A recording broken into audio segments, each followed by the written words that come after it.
on his way. Devil is on his way. Devil is on his way, motherfucker. The devil gonna make you pay. Fall to your knees. Devil is on his way. Fall to your knees. Devil gonna make you pay. Fall to your knees. Devil is on his way. Motherfucker, he's on his way. Hey, y'all. Welcome back to Mountain Murders. I'm Heather. And I'm Dylan. Happy MLK Day. Yes. Happy MLK Day to you, too. It's a snowy day here in western North Carolina.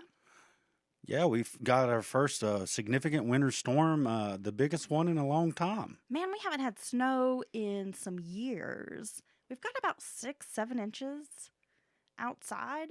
Now, when you told me, Dylan, there's like 6 or 7 inches, I didn't believe you. Well, I'm comfortable with that measurement. I knew exactly what it was. Because I know what 6 or 7 inches is like in your brain. But then I went out there and I was like, oh, he got it right this time.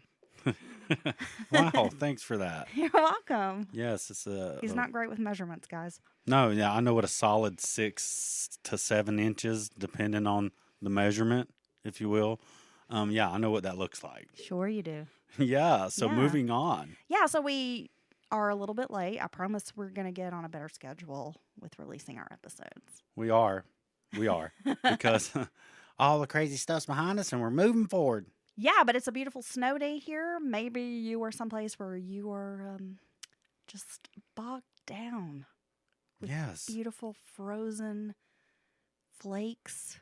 Yeah, some areas from the storm got, feet of snow, and it's just, it's crazy. It blasted a big chunk of the country. Did it blast right in your face, Dylan? It finished You told me earlier on a big chunk of the country. that your nipples were really rock hard and cold. Is that true? Yes, I told you I could cut glass with these nips. You're over there right now and bundled up. Yes, because we're not allowed to have creature comforts like heat while we're recording. It's true. Damn the studio. This is why we need you to join us at patreon.com/Mountain Murders Podcast to support the show, get us some heat in our studio. Just kidding. Let's give a big shout out to our brand new patron, Oz. Thanks so much for joining us at Patreon. Thank you, Oz. Sponsoring today's show. Dylan, I am ready to just get into this case. Now, this is a case that I covered solo as a Patreon episode. I enjoyed it. It's such a good case. I wanted to bring it to everyone, and I wanted you to be part of it. Well, we've discussed this before. This is underreported, in our opinion, as far as the notoriety and how many people actually know about this case. Yeah, I think it's a very fascinating true crime case. Ready? Let's go. Lurking beyond the beautiful beach dunes and secluded groves of trees lie exclusive homes. I mean, these are properties that start around $1 million. Oh, so a place I would never shop for a home. And usually there's only a handful of properties for sale. So not only is it expensive, it is exclusive as well. Exactly. Oak Beach is a humble hamlet, always in danger of being developed. Though it offers year-round residency for some, many know the area as one of the barrier island communities of Oak Beach, Captree Island, Gilgo Beach, and West Gilgo Beach, located near Jones Beach Island and Fire Island National Seashore. The area makes up one of the long, thin islands on the southern tip of Long Island in New York. It is a vacation destination for many New Yorkers who want to take a break from their fast-paced lifestyle to enjoy the summer waves. Oh, isn't that with like a kind of Jersey Shore culture kind of? Is that stretched down to Long Island beaches? Well, actually, Long Island is north of Jersey, Yeah. and Okay. you're terrible at geography, Okay. and I don't think so. Okay. Thanks for answering my question. As a matter of fact, maybe you should just be quiet All righty. until you have something intelligent to say. Though there are some year-round residents, during the winter months, the area doesn't see a lot of traffic. I imagine. I mean, it's a beach community. Well, not only that, it's very northern beach community. Yeah. So it's going to be Cold. blustery. But like a lot of touristy areas, there is a seedy underbelly. And we've seen this in cases like the Heather Elvis case down at Myrtle Beach. Or we've covered some cases out of like the Pigeon Forge area. You got these really nice touristy vacation areas. Atlantic City. But underneath is an underbelly, right? And it's always the underneath of the underbelly. And it's always seedy. and shady. Yes, it's on the wrong side of the tracks. That's where we're from. So, over a period of 20 years, a serial killer dumped between 10 and 17 bodies along Ocean Parkway. The Gilgo Beach or Long Island serial killer murders have stumped law enforcement for years. Is this case the work of a single killer, Dylan, or more than one serial killer who targeted sex workers and dumped their body along a remote highway? Oh my God.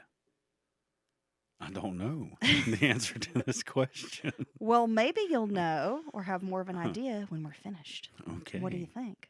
I'm loving it. May 1st, 2010, a year-round resident of Oak Beach named Gustav Coletti was up early. At age 75, he was a retired insurance fraud investigator, and he was preparing for a 3-hour drive to Rhinebeck for a car show. Now, it's somewhere between 4 and 5 a.m., and Gus is in the bathroom shaving. He hears a loud, booming knock at the door. It sounds like fists pounding the door, which would be jarring for any of us at this hour. Oh yeah, I would. Probably at any hour. At any hour, someone beats on my door, I would be very uncomfortable. Well, you're up between 4 and 5 a.m. Someone's pounding at the door. You're trying to get ready for work. You're in the bathroom shaving. Would that freak you out? Definitely. Right. Well, Coletti was concerned. He peeks outside and notices a young woman wearing a tank top, and she's standing in the darkness shivering. That's when he opens the door, and this woman begs for help. So it's almost a cliche movie scene. The woman to come, well, not almost, it exactly is. Come beating on your door, begging for help, possibly bloody or, obviously distraught. See, I've seen enough movies that I'd be like, this is a scam. Well, first thing that comes to my mind is strangers. Yeah. And I would be like, I'm sorry. You need to wait here and I'll call for help. yeah, you need to wait right here. I'm going to shut the door and lock it back, but I promise you I'll be watching from my window over there with my gun. She's begging, help me, help me. Gus gets her to sit down in the living room while he starts dialing 911 from a landline. She tells him, they're going to kill me. Well, he's asking her, tell me what's wrong, but she's in total panic mode. She then jumps up, heads toward the door. Gus explains, I'm calling for help, and she's just like bolting, right? By now he's got the dispatcher on the line, and he starts telling her that this young woman has shown up at the door. She's in distress. That's when he steps out onto the second-story porch, and he sees a black SUV slowly driving by as though it is searching for someone. That's not weird at all. The young woman at this point, Dylan, is outside, and she's ducked under Gus's boat as if she's hiding from the SUV, which is now close to Gus's driveway. Oh, my God. Now, he sees this person behind the wheel, an Asian man, who is scanning the neighborhood. The driver calls out to Gus, have you seen a young woman who left a house party nearby? Gus tells the driver, I called 911 for her. And the driver says, you shouldn't have done that. She's going to be in a lot of trouble. So at this point, if I'm Gus, which I'm sure he's already kind of freaked out, she's saying there's people trying to kill me, they're chasing me. Then here comes a car looking for her, asking about her, and then says something like that after Gus smartly pointed out he just called the police. I'd be really freaked out at this point if I was Gus. By now, the young woman has escaped to another neighborhood nearby called Fairway. Most of the houses have their lights off. I mean, it is very early in the morning. That's when the young woman starts knocking on Barbara Brennan's door. Barbara doesn't answer the door, smartly, but she does call the police around 5:22 a.m. Then she phones her next-door neighbor, a man named Tom Canning. Canning brings over his dog to Barbara's house, but by now there's a frightened young woman out there somewhere else. She's not there. She's already fled. I mean, they're just very confused. Well, I could imagine so.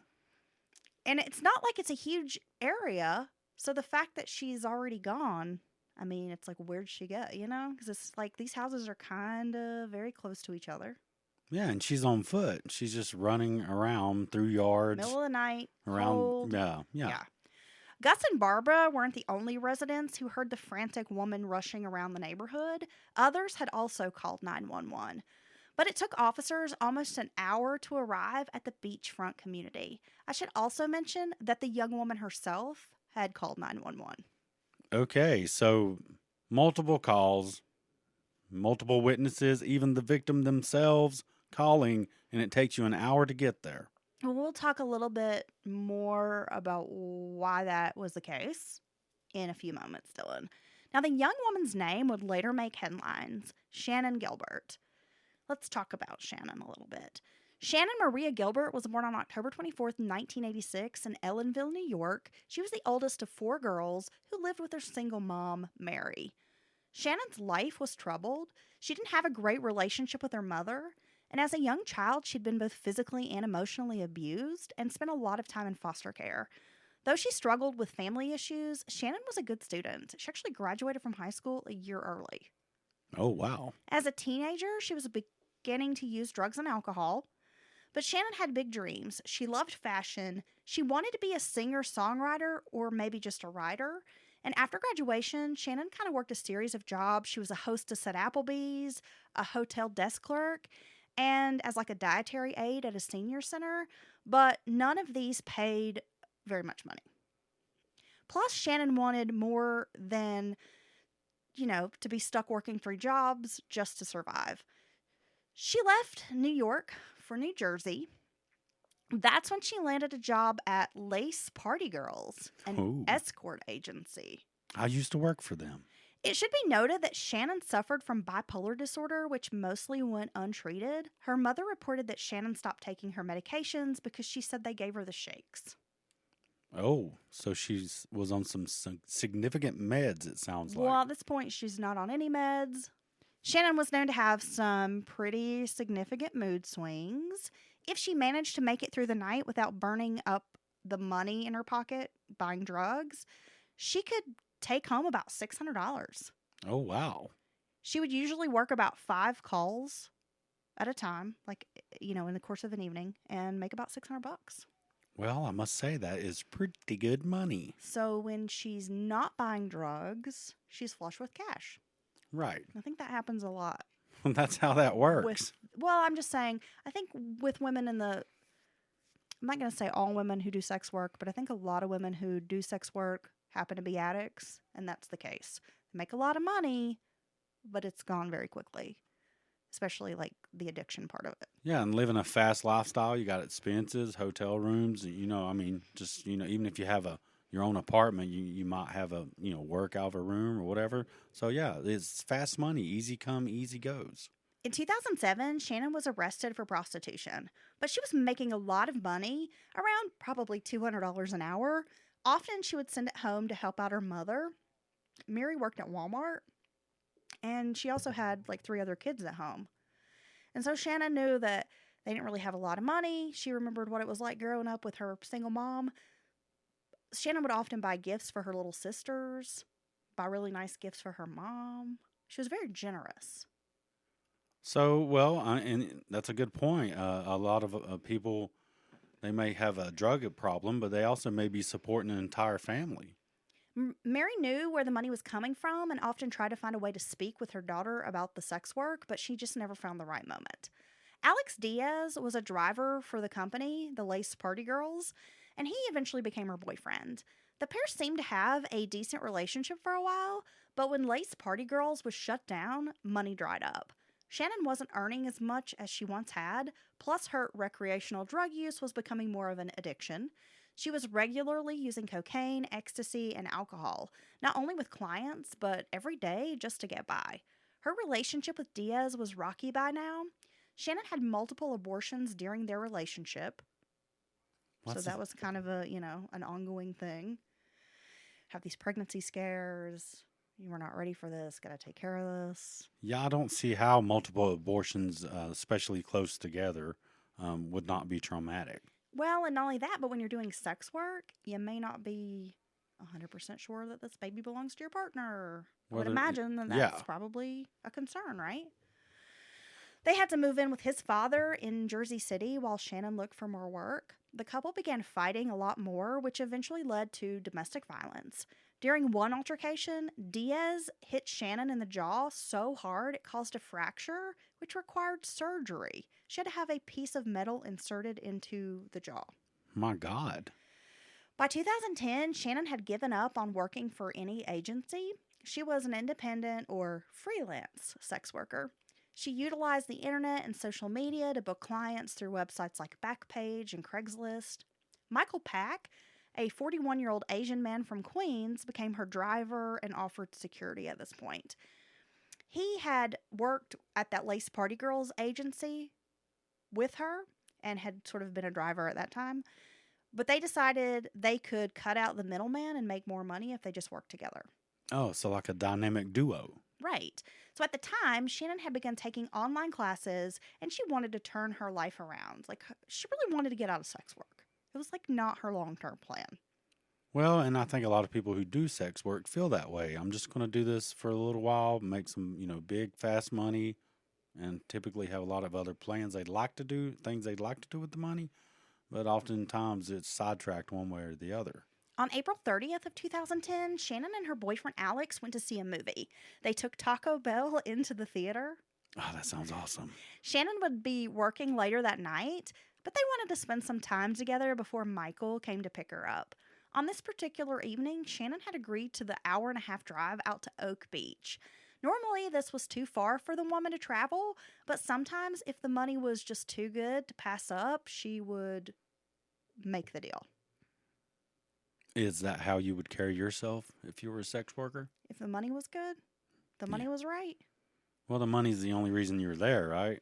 Yeah. I mean, that's your sole motivation. That's everyone's motivation to go to work. Right. So you're asking me if the money was right, would I travel? Or are you just asking me if I would do sex work if the money was right? I guess I'm confused. Oh, no, I'm saying if you were a sex worker and, Mhm. you had something that took you out of your comfort zone, but it was just this large chunk of money, would you think you might take that chance? Well, I like money, but I also err on the side of caution. Right. Because I'm a very, paranoid person. I'm all keep my head on a swivel. So I'm not someone who's probably going to be able to go out and do that. So you're saying if I called you up from the escort company, I would get an escort with a very high situational awareness and likely some offensive moves if I do any funny I business. just don't think I could do out calls. Yeah, that's a good point. I feel like I'd have to be one of those women that had a place, an apartment. Like you're at the or ranch. This is, yeah. Or at least on your home base. Right. Like I work out of this apartment and I got my security guy there or something. Yeah, like 2 or 3 big dudes. Yeah, I just don't think I could do it. I'm way too awkward and I just don't think I could do it. That's a good plan, Heather. Let's set that up. Okay. Shannan was wearing a blonde wig, hoop earrings, a brown leather jacket, tank top, and jeans. So once they arrive at Oak Beach, Shannan goes inside the home of 47-year-old Joseph Brewer. Brewer was an out-of-work financial advisor who had recently split from his wife. Since that had happened, he was a newly single man, he earned a reputation for partying and paying for sex. Neighbors had grown accustomed to cars in and out of his place at all hours. So when Michael dropped Shannan off at 2 a.m., no one seemed to notice. Michael Pack stayed outside in the SUV while Shannan worked. Now, during the time she was in the house, Shannan called Michael 6 different times. One of the calls was asking him to go to CVS for some lube and a deck of playing cards. Oh. He didn't know the area well enough, so he was like, nah, I'm not going to run that errand for you. I wonder if you get a coupon with that. You're just going to have to spit on it. Yeah, okay. A few hours later, between 4:30 and 5 a.m., Brewer tried to get Michael Pack's attention. Shannan was still in the house. Brewer comes outside. He tells Michael Pack she needs to leave. He's like, I've tried to forcefully remove this woman from my house, but it's not working. You need to come in and get her. Uh-oh. Now, during this time, Shannan is crouched behind the couch calling 911. Ah, so this is when they received the call from Shannan. She tells the dispatcher they're trying to kill me. That call was made around 4:51 a.m. Now, the dispatcher couldn't make out, who was trying to hurt this woman, what's going on. So she wasn't making much sense. It's just a very erratic phone call. Yeah, she's kind of all over the place. She's frantic. She's very emotional. When Michael Pack tried to get her out of the house, she takes off running.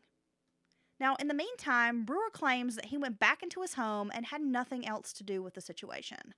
Later, Brewer would state that he and Shannan didn't have sex. He had not paid her for sex, and then he would say he thought she might have been a man, and that's why the sex hadn't happened.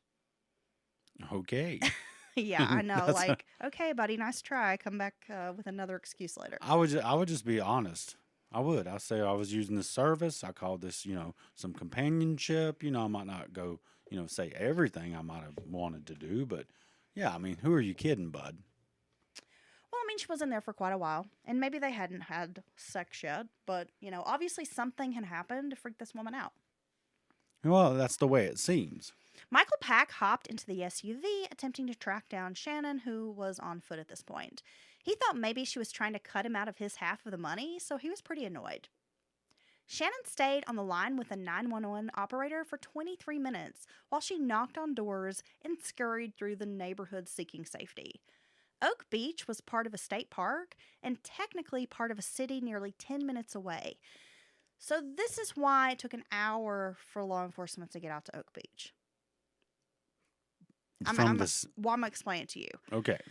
So because it's part of a state park, but it's also part of a city, the 911 operator rerouted the call first to the state police. Right. Then they're like rerouting it to like the local police. And it's kind of like the dispatcher ends up playing this sort of game of like pass the phone call. Because at this point, like no one wants to take the call, I guess. And it's like trying to figure out whose jurisdiction exactly, like who should take the call. Okay. Well, this was a logistics issue.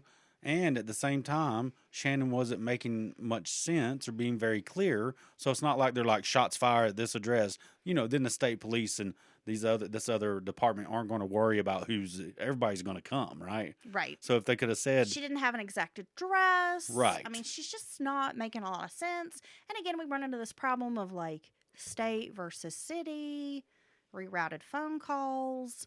And, it is like a 10-minute or so drive, but it's like on the other side of the island. Well, and they probably didn't head that way till 30 minutes into the situation, right? 30, well, 35. You have to think about the available officers at the time, what was happening, So, I mean, yeah, it sucks that the police didn't get there in time, but I think we really kind of can't fault them. I feel like they tried their best to get out there. Well, I mean, when you explain all that happened there, it makes sense that it took that long, Plus, she told dispatchers her location was Jones Beach, which was close, but still far enough away that it was, like, confusing for law enforcement. Because, again, she doesn't know where she is. Not exactly. Michael Pack would later say he drove around until about 6 a.m. searching for Shannan until the sun came up. He finally threw in the towel and headed home. He had had no luck finding his work partner. Now, it wasn't until 2 days later that Shannan Gilbert was reported missing. Her boyfriend, Alex Diaz, was concerned when she had not shown up from her latest appointment with Brewer on Oak Beach.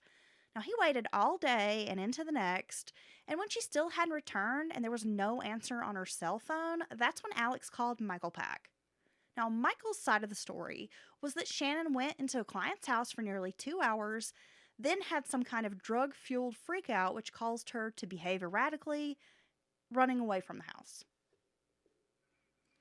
What do you think that's possibly could be his perception of what happened? Well, I mean, that would make sense to me. I mean, he's the driver, just from his point of view, that does seem to be, I could see maybe where he drew this conclusion, especially because he's familiar with Shannan. She's known to use drugs. He's familiar with her drug abuse. And, I mean, let's face it, Dylan, he probably knows how she behaves when she's high. Right. He's probably seen something like this before out of her, maybe. Right? I would speculate. Alex took steps to connect with his girlfriend's client. He even traveled out to Oak Beach to confront Brewer. Like, what did you do to my girlfriend? Now, Brewer was cooperative and even followed Diaz to the police station to make a report on the incident. The Suffolk County Police Department basically treated Diaz with contempt. They didn't want to take the missing persons report on Shannan, and they told him he just needed to go home. She would turn up. Then they said he should make the missing persons report in Jersey City where they resided, which makes no sense to me. No, you would do it where the person went missing. Right? Right? I mean, it's just weird. Why would I go a few towns over to be like, okay, what are we supposed to do about it? Why would you go out of state? Yeah, no shit. to file this report. Makes no sense. Shannan was still nowhere to be found. Alex returned to their shared home with no sign of her. That's when he made a missing persons report with Jersey City. However, they were as unhelpful as the Suffolk County officers. They didn't seem interested in the location or safety of a missing sex worker. Well, yeah, there's that same stigma that's happened 1,000 times before, and it probably continues to happen to this day. Oh, definitely. A few days after Shannan's disappearance, Marie Gilbert, her mom, received a strange phone call on May 3rd from a man named Dr. Peter Hackett. His call startled the woman, especially when he asked to speak to Shannan, and Shannan hadn't lived there for some time. Plus, Marie's probably like, how the fuck did you get my phone number? Yeah, no doubt. Dr. Hackett explained he ran a house for wayward girls. Did those even still exist? I mean, what is this, like 1910? His ward? Yeah. Shannan had shown up there, now this is what he claims, a few days before knocking on his door, seemingly scared. So he took her in, gave her some kind of sedative to calm her down, and then she left. He said he got Mary's number from an emergency contact Shannan had written down. Mary had no idea that her daughter was missing, so this was obviously a very upsetting phone call. So she has no idea what's going on. She hadn't talked to her daughter, hadn't heard from her, had no idea Shannan was missing, that any of this had transpired. So imagine just like being a parent, doing your thing, and you get this phone call about your missing child. Yeah. And you're like, what? Yeah. Well, Mary was able to track down Alex, who told her about Shannan's disappearance. The Gilberts filed a missing persons report with Jersey City as well on Shannan's behalf. So we've got 2 missing persons reports filed on Shannan. It took over a month for law enforcement to realize the missing woman was the same person who had made those 911 calls on the morning of May 1st from Oak Beach. Okay. I mean, I don't know. I guess stuff falls through the cracks. It just seems obvious to me, like you would maybe look through some call logs or what's happened on 911 the evening before. Dylan, or what about the other 7 witnesses? One of the most frustrating things about this case My gosh. is the incompetence as far as the investigation. And I find it very infuriating. It boils down to they just didn't care. It's a sex worker. They're not really trying to investigate it. I mean, no, that's what it's total apathy. Yeah. About a week after Shannan's disappearance, Mary and other relatives, including Shannan's sisters, made a trip to Oak Beach, hoping to find out more information about her disappearance. They hung posters in the area and asked neighbors if they had seen or heard from her. Dr. Hackett will later say this is the first contact he had with Mary Gilbert, and he had never placed a call to her home. Oh, really? He also said he never saw Shannan before. Though Shannan's mother reported the odd phone call to Jersey City police, they didn't really do much to investigate Dr. Hackett. Well, and that's super easy to figure out. You subpoena the phone records. You see if his phone made a call to her phone. Easy peasy, right? That's police work 101. They also didn't reach out to anyone at Suffolk County where the woman had actually gone missing. It took over a month for Jersey City police to send anyone out to investigate Shannan's case. So again, this is just they're fucking dropping the ball. Well, they've missed all that critical time directly after someone goes missing or any crime or anything's happened. You got to get on it. You know, while their memories are fresh and all that. They always say the first 48 hours is so crucial, and yet we have to wait like 24 hours before you can even make a missing persons report. Doesn't make any sense to me. Well, I think that should be a case-by-case judgment call by the police.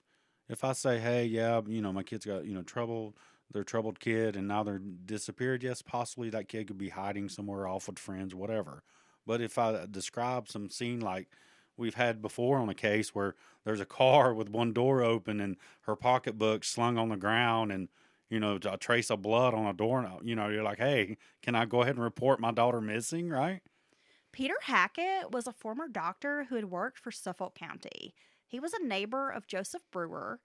He would later tell 48 Hours that he had called Mary, but it was weeks after the search, and he was asked by friends who had volunteered that they were like, hey, will you call this woman? So he's just totally trying to back out of this Yeah. after inserting himself into this. That makes no sense. He never met Shannan nor rendered any type of medical care to the young woman, according to him. However, CBS News would report that phone records show he did call Mary on his wife's phone May 3rd.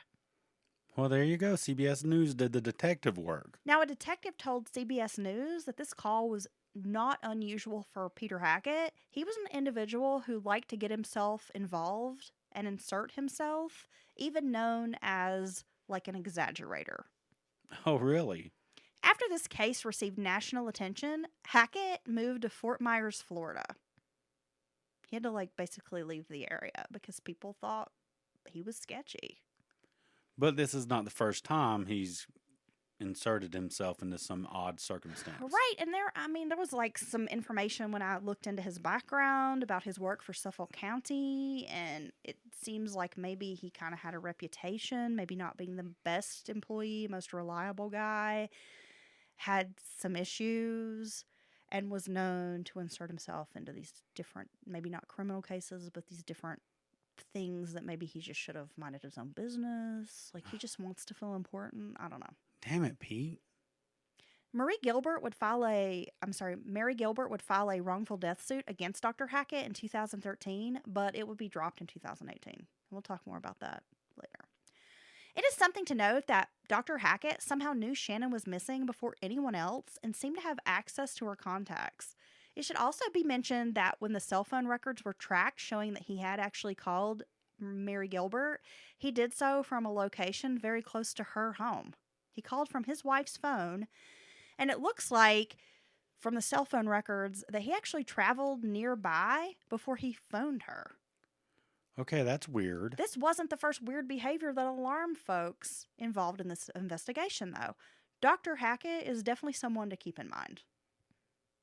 So we'll talk more about him later. Detectives did finally start investigating Shannan's case. First, by interviewing Joseph Brewer, Barbara Brennan, Gustav Coletti, but besides take statements, they didn't really do much to find a missing sex worker.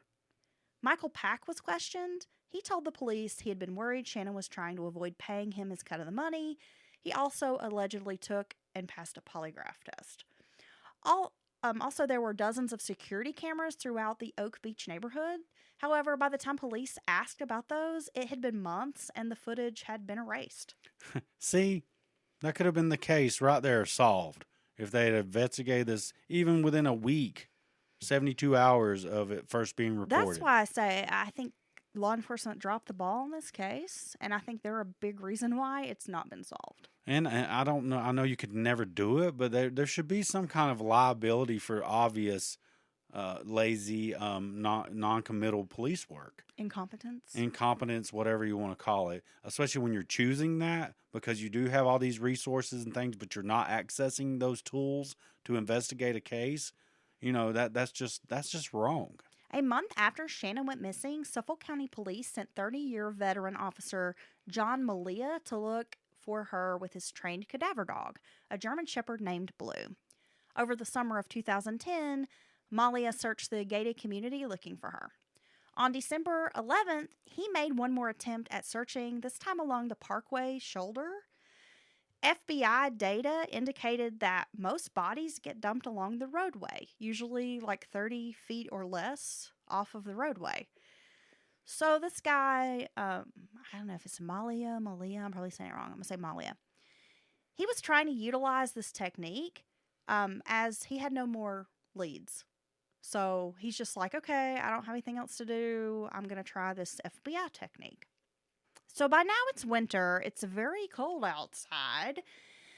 And so he's just trying to search this parkway area, but there's a lot of thick vegetation and snow on the ground. And that's something that we'll talk about later. But this area has a marshy overgrowth, bramble, thickets, all over the place. Yes, it's very These groves. Very unforgiving, wild areas. Yeah, it's surprising. It's horrible. It's some of the worst stuff I've ever seen. I've seen deep woods, fields, ditches, ponds, whatever. This is one of some of the roughest terrain to try to search because of mostly the vegetation in the marshy areas. However, Blue alerted to a scent around 3 p.m. after walking through prickly brush for a short time. The pair were able to track down the smell to a burlap bag in a marsh overgrowth. About 50 feet away from Ocean Parkway, in the muck, inside this bag, Dylan, skeletonized human remains. Now, that just shows how amazing dogs are. After all this time has passed, and the dog goes, just sniffs it right out. I mean, it's just amazing to me what dogs can do. I know. I'm actually kind of surprised they don't bring in dogs for more searches in cases. I mean, it seems like these professionally trained dogs are very good at tracking. I mean, I can think specifically of several cases we've discussed on Mountain Murders where the dog was like the key. They either solved the case or was a key piece of evidence to use against... Like literally track the scent to the suspect's house. Yeah. Makes me think of the Gina Renee Hall case in Virginia. Tracked through the woods all the way through town to the suspect's house. Or the one where the man shot his own wife from the barn, shot her when she pulled up in the driveway. The dog tracked the circle right, left the house, and came right back to the back of the house. Yes. To show that someone left the scene and came back. I mean, it's amazing. This would be the first of 11 bodies discovered in the area over the next year. It was too soon for law enforcement to know they had a serial killer on their hands. Now, before we get into the ID of this victim, let's discuss a few discoveries from years before. Because this is not the first body found in this area, Dylan. Well, this is when it gets even more weird. Tina Foglia was a 19-year-old home health aide from Brentwood, New York. The young brunette loved the Long Island rock scene and often ventured to a local venue called Hammerheads for live music. This is the club that actually launched the career of Twisted Sister. Oh, my God. They were kind of known for having these, big rock acts come through and, kind of before they really hit the airwaves and make it big, they play at this bar, and then next thing you know, they're all over MTV. Oh, my gosh. Yeah, so this sounds like a fucking badass bar. Wish we could have been there. Definitely. Hammerheads. On February 1st of 1982, Tina went to the club to see a band. Around 3 a.m., she was seen exiting Hammerheads. She sometimes hitchhiked, which her family warned her against. Very close to where the westbound Southern State Parkway feeds into the northbound Sagticos in Bay Shore, a DOT worker discovered 3 trash bags, which he suspected held a body because of their size, and the remains belonged to Foglia. Then in June of 1986, Suffolk police investigated the murder of Patricia Costello. She was a 26-year-old topless dancer who was strangled and dumped near Hesher State Park. A piece of her clothing was draped over a tree branch and across her throat to make it appear as though her death was a suicide. That doesn't sound like that worked at all, because that's not good. On April 20th of 1996, on Fire Island, a few tourists were walking at Davis Beach Park. It's normally a really quiet, nice stretch of shore on Long Island. The visitors saw something flapping in the wind, so they decided to investigate. Don't ever investigate. Much to their horror, what they found inside was shocking. It was a bag with a set of women's legs. Oh, my God. Yeah. It's never a mannequin. The toenails had been newly painted red. It was not known if these legs were placed on the beach or if they washed up. Months before, in January, there had been a very bad blizzard in the area. The cold temperatures and high winds in the area had destroyed properties, shoreline, and caused the death of about 150 people. So some suspected the storm had caused the legs to wash up on the beach. This victim would be known as Fire Island Jane Doe for many years. Man, could you imagine? Damn. No. When you do go poking around at something and see it's not only is it a body, but part of a body, which I think would be even more disconcerting than finding a whole body. So we've been finding bodies and body parts and bags in this area for 20 years at this point, right? 2 days after discovering that first set of remains, the more modern set, right? Investigators were on the scene at the parkway collecting evidence. About 500 feet from the original remains, Officer Malia finds another one of those burlap sacks. Ocean Parkway, the main thoroughfare between Jones Beach and Fire Island, is shut down while this entire coastal area is searched. In the gripping December cold, detectives worked fervently until they'd uncovered a total of 4 sets of remains. And they just keep finding more remains. Yes. And this is very, like we said before, this is very hard type of terrain to, it's to try to describe it. It's basically like mucky wetlands almost that you find on the coast.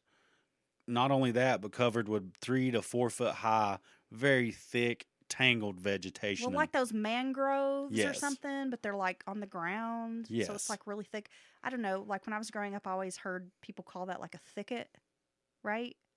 So it's just, I don't know, bramble, wiry, what do you call those things? Thorns and shit. Well, it's one of those places when you see in nature, when you see it, you're like, why is everything here inhospitable? You know what I mean? It's like every plant wants to hurt you, you know. Yeah, and I stick didn't you. realize, and that's a great way to describe it, inhospitable. And I didn't realize how terrible this area was as far as like the landscape until I think you and I watched a movie on Netflix called Lost Girls. Yup. It's a fictionalized telling of the story, but it's very well done. You should check it out if you haven't seen it yet. But it's about this case, and they actually show the terrain, and I was like, oh my gosh. Yeah, it's horrible. Yeah, like I don't know how you'd find anything in that. So I know what these investigators are thinking at this point. They found 4 sets of remains. They're wondering how many sets of remains are here. You know it. And not even feeling confident that they've searched every nook and cranny. The bodies were sent off to the Suffolk County Medical Examiner. Now, this situation has escalated from a missing persons case to an increased probability we have a serial killer on our hands. Well, obviously, you have multiple victims, the burlap sack connecting at least 2 of them. So, yeah, I don't know how you couldn't think this is the work of one person. Yeah, and actually all 4 of these bodies, Dylan, are found in burlap sacks, like the same kind of burlap sacks. Oh, well, there you go. When word gets out about the 4 bodies, some speculated that Shannan Gilbert would be among those found. All the bodies were about the same size as Shannan. They were like small, like petite women. However, the autopsies revealed none of the 4 were Shannan. The commonality among the 4 women, all had died of asphyxiation, they were stuffed into burlap sacks, and all had been sex workers.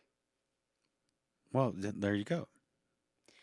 We're going to first talk about, and this is a no, like, it's not like in a particular order. I'm just going to go into the four victims. So our first victim that we're going to talk about is Maureen Brainerd Barnes.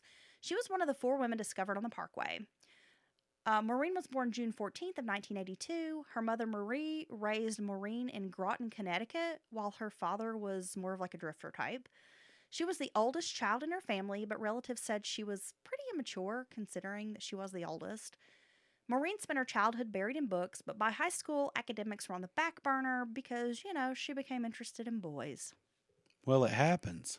At 16, Maureen dropped out of high school to marry her boyfriend, Jason Brainerd Barnes.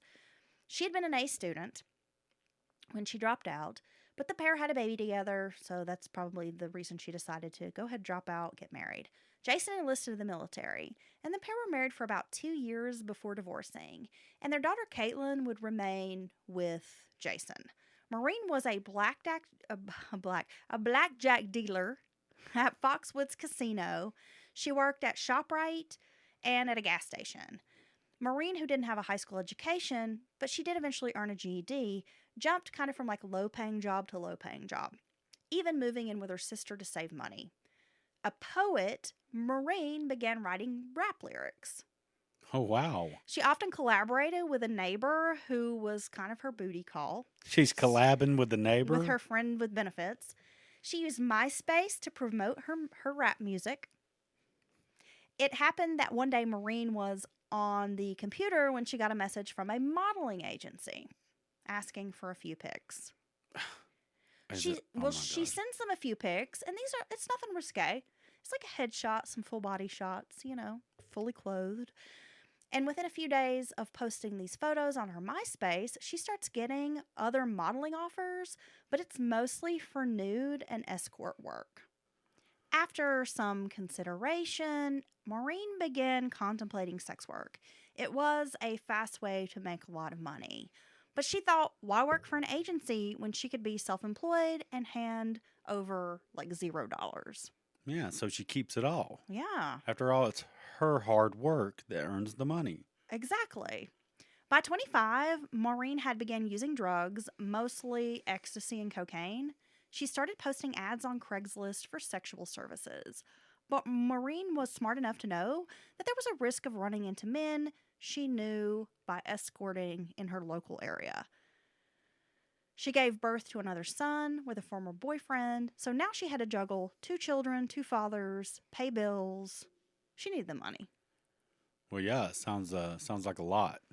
It was during the summer of 2007 that Maureen went to New York City for a weekend to work as an escort. She had actually not been in sex work for almost 7 months at this time. Facing eviction, the young woman assumed it was the best way to make a lot of money in order to pay rent. She could go to the city, so it wasn't like there was a possibility she might know the client. Oh, so like a different area? Yeah, that's why she went into the city from Connecticut. Well, I think once you get over that first hurdle of doing sex work, once you are okay with that aspect of it, it is really could be tempting to go back to it, especially if things aren't going right or you need a lot of money in a short period of time. It would be tempting to do it again.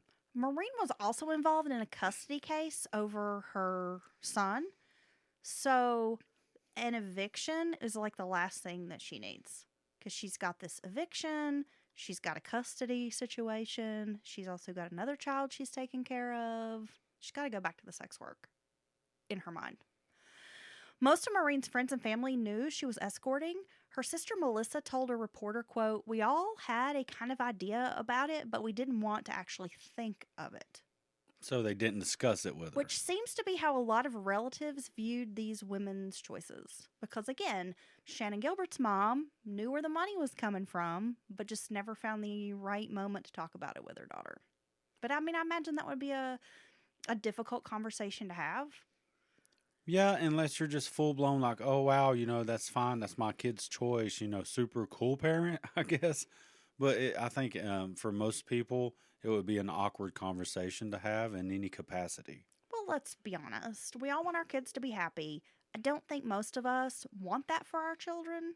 No, and that's not me looking down on sex work. No, not at all. I'm just saying, I think most parents as a whole, when we think of our teeny tiny baby and then they grow up, our thought is not, man, I hope my daughter becomes a stripper or my son becomes a porn star, right? But I think we accept our children's choices and we learn to understand those, and it doesn't change our love for our children. No, and it sounds like most of these families, they still interacted with them. They didn't shun them. It's just something they didn't ask questions or they didn't openly Well, and I discuss think a lot of it. times maybe it's easier to just, almost live in denial a little bit about these things. I mean, I think most people don't want to face the reality and they don't want to think of the dangers involved. Well, and that's what I was going to add is you would worry about, especially if they're freelancing, right? About the dangers involved and what might happen. Arriving in New York City, Maureen rented a room in Times Square. She arrived via Penn Station. Maureen was never seen again after July 7th. Her body was discovered December of 2010. Now, her friend Sarah had gotten a phone call shortly after Maureen had gone missing from a man saying she was working at a whorehouse in Queens. And that was the quote. Oh, my God. Now, her cause of death was ruled homicide by strangulation. Maureen had been ordered to appear in family court on the following Tuesday of her New York City trip. She didn't show up for court, so her ex, Jason, called her sister Melissa to try to locate her.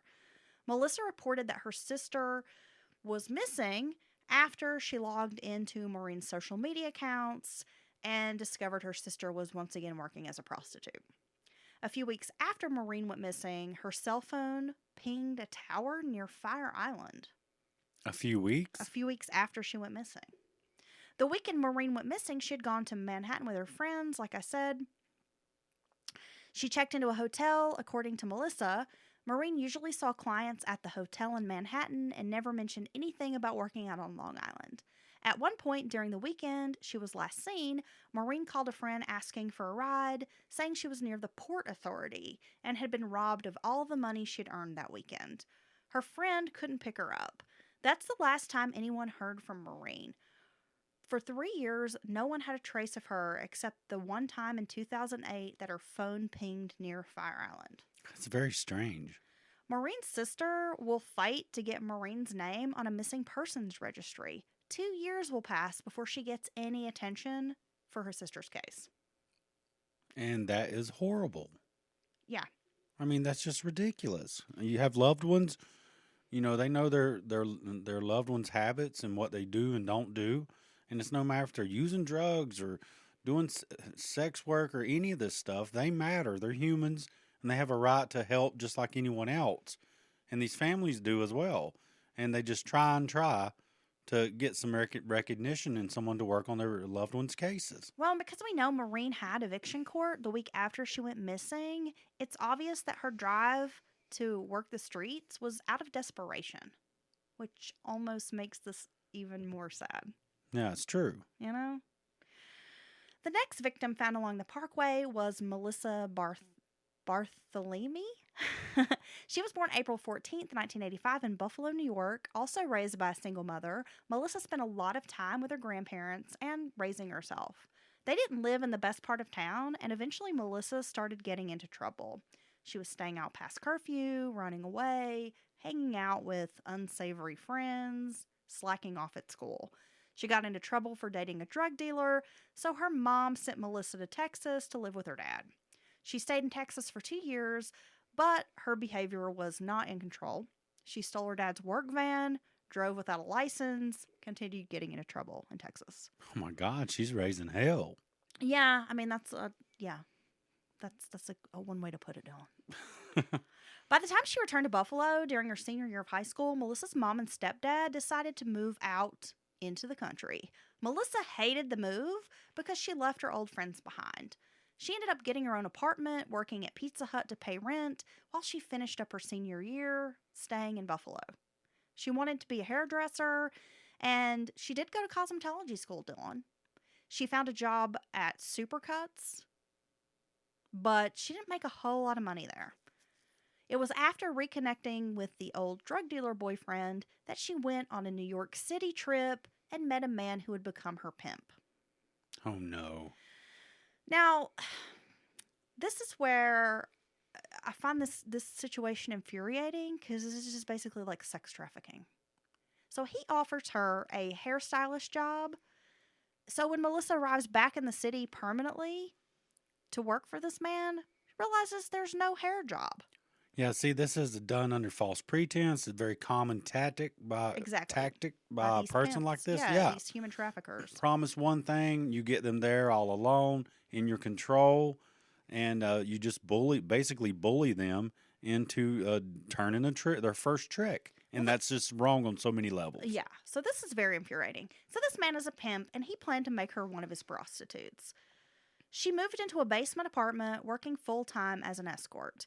In 2008, Melissa was arrested for solicitation, but she didn't get any jail time over it. After a while, things were not working out with Melissa and her pimp/boyfriend, because this guy called himself her boyfriend. Yeah, his name's probably something like Fly. But he's just her pimp. He's her pimp. So she decided to start using social media and Craigslist to advertise her sexual services. Now, when her pimp found out, he attacked her, along with some of his other sex workers, and they stole her money. So they basically beat her up, robbed her, threatened her, like, if you're not going to hoe for me, you're not going to hoe. How dare you try to do something for yourself? Just the attitude is what drives me crazy with people like this. Melissa was discovering life on the streets was a lot harder than what she had realized, and she began using drugs. Now, before Melissa had used cocaine on her dates, but then she started making it a regular thing. Life in New York City was dire. Melissa wasn't making money. She'd been beaten up, robbed, attacked, threatened, and she was deeply depressed. During phone calls with her family, she promised she would return to Buffalo and change her life. When she talked to her mother, she would say she was just dancing. She wasn't escorting, I'm just dancing. See, her best bet is to turn one more job, one more client, and take that money and get a damn bus ticket back to Buffalo. Well, her mother begged Melissa to please come back to Buffalo. I'm sure even someone at home would probably pay for the ticket, right? Or even just fucking come get her. Yeah, or come get Right? you, yeah. I mean, on July 12th of 2009, Melissa went to the bank to deposit $1,000 cash into her account from the previous evening's date.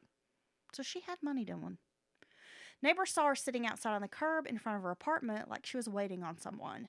She used her cell phone to call the ex-pimp, but he didn't answer. It didn't take long for Melissa's family to realize that something wasn't quite right. Her landlord also became concerned because Melissa had a lot of cats, and they seemed to be making excessive noises inside the apartment. Her family tried to find Melissa. They called area hospitals, then the police. However, it took the police department 2 weeks to officially file a missing persons report. Oh, a common theme. They said Melissa was an adult with no history of mental illness and worked as a call girl. She wasn't a top priority. That's basically what the police told her family. Like, she's not really a priority for us. That's crazy. Such a poor attitude. Well, you would think this marginalized group, sex workers, who were very much so targeted and victimized, when a sex worker goes missing, that they would make that a priority. Well, Because we know what happens to missing sex workers. well, that's a great point. You think that would actually pique their interest to where, hey, wait a minute, there very well could be something wrong here because, and they wonder why all the serial killers and notorious killers prey on this very community because they're ignored. And that's why they do The it. homeless, the sex workers, just these marginalized communities, the black community in many instances. I mean, I just don't get it. Oddly enough, a few days after Melissa's disappearance, her sister Amanda received a call from Melissa's cell phone. This is very strange, Dylan. It was an unknown male. He asked Amanda, "Do you know what your sister's doing?" And when she was like, "No, what do you mean?" He was like, "Melissa's a whore." Oh my God. He proceeded to call Amanda several more times from Melissa's phone, just saying all sorts of really mean, nasty things about Melissa. On the night Melissa had gone missing, she'd called her voicemail, which pinged near Massapequa, just north of Jones and Gilgo Beach. They were also able to trace her phone in Manhattan to Madison Square Garden. There were also a lot of calls to Manorville from Melissa's phone, and there's a suspect who worked as a carpenter from Manorville that will come up here later in our story. Police suspected Melissa's former pimp, whose name was Johnny Terry, had something to do with her disappearance. However, he did not have anything to do with it, and he even had an alibi for the evening she had last been seen. Her next victim is Megan Waterman. She was born January 18th, 1988 in Maine. Her family life was incredibly troubled. Her mother was an alcoholic. They lived with her stepdad and his girlfriend. Family suspected that Megan may have been abused, but I didn't verify that was true. Now, eventually, she was given to her grandma to raise. Her grandma was described as a tough cookie who sheltered Megan and her younger brother. But Megan had problems. She became unruly at school, caused a lot of fights. She was suspended all the time. Like, she just stayed in trouble. Eventually, she was diagnosed with ADHD. A defiant Megan was known to throw tantrums and do whatever it takes, basically, to get her way. By 17, she dropped out of high school and became pregnant. The guy was twice her age, and they'd hooked up in a club bathroom. Oh my gosh. In the summer of 2006, she gave birth to a baby girl, and life seemed to be looking up.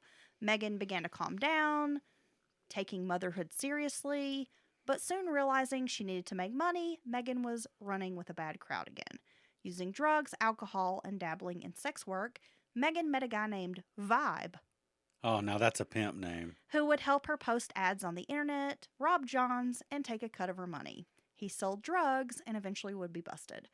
Megan began stripping on Long Island to help pay for his legal fees. Her family learned she was doing sex work secondhand from a clerk at a grocery store.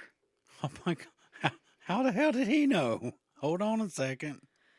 Be like, look, I was down there where them girls hang out under that bridge, And I hate to tell you, John, but I seen your daughter down there, and I'm gonna say, even though she had the best prices, I didn't do it out of respect for you and your family and your patronage to this independent grocer. Okay? So, oh no, it's an IGA. Yeah. Okay. I'm gonna let you know that she's down there. Okay? She's down there. I was down there trying to help those girls. I take a pot of soup down there when it gets damp. You make some sandwiches for them? Yeah. Stupid. It was in June of 2010 that Megan checked into a Holiday Inn Express in, and I know I'm going to butcher this, someone will correct me, Please do, because we like to know how to actually say these words. Halpage, New York. Okay. Okay. It's about 25 miles from Go-Go Beach. Somebody knows the truth out there. Hauppage. Oh, well, that's... I know. One day I'm going to learn to pronounce words before I podcast. Around 8 p.m. on the 5th, Megan can be seen on security footage leaving the motel with her pimp Vibe. She comes back an hour and a half later, spends several hours in the room.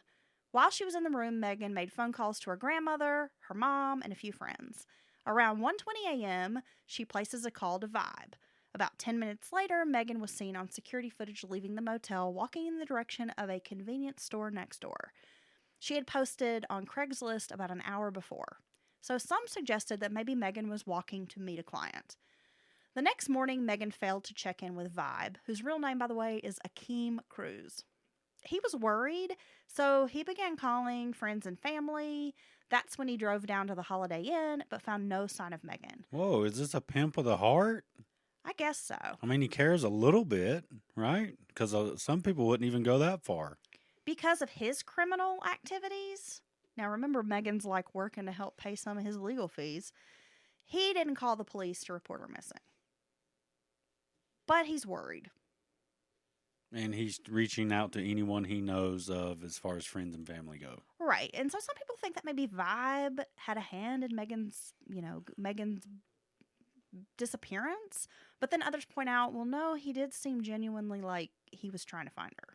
Yeah, and it's no surprise that a man like this with a history like this would not want to interact with the police, right? You're going to call him up and say, I'm her pimp, and I don't know where she's at. I mean, you know what I mean? Right. Because I'm imagining you're not going to get a good attitude from the cops at the very least, and they may just be like, okay, so we're going to arrest you. You're already known to law Right. enforcement, Yeah. and, you kind of have a rep as a shipper. They're probably not really going to want to help you. Yeah.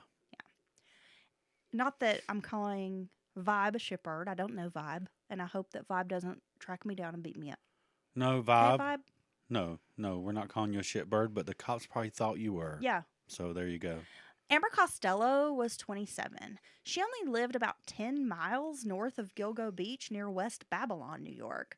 She was a heroin user and a sex worker who had had a rough childhood. While growing up in Wilmington, North Carolina, Amber had been sexually abused by an older neighbor. This put a lot of pressure on the family, eventually causing it to crumble. Her mother had a serious mental breakdown after this happened, which required hospitalization, and her father turned to alcohol. So by the time Amber was a teenager, her parents had failing health. Their care fell to Amber's older sister, Kim, who would turn to sex work to earn money. Amber, who was described as a people pleaser, also turned to sex work along with her sister. The escort service they worked for was also dealing drugs. Well, that's not good. So both sisters ended up with drug addictions. Amber did get clean, find religion, and settle down for a brief period.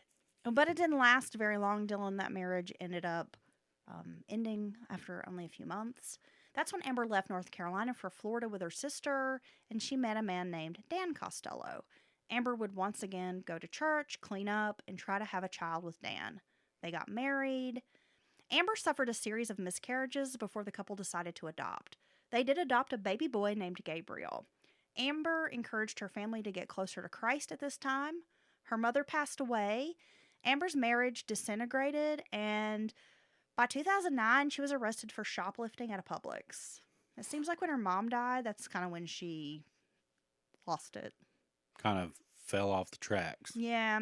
She returned to North Carolina with her sister Kim and Kim's new boyfriend.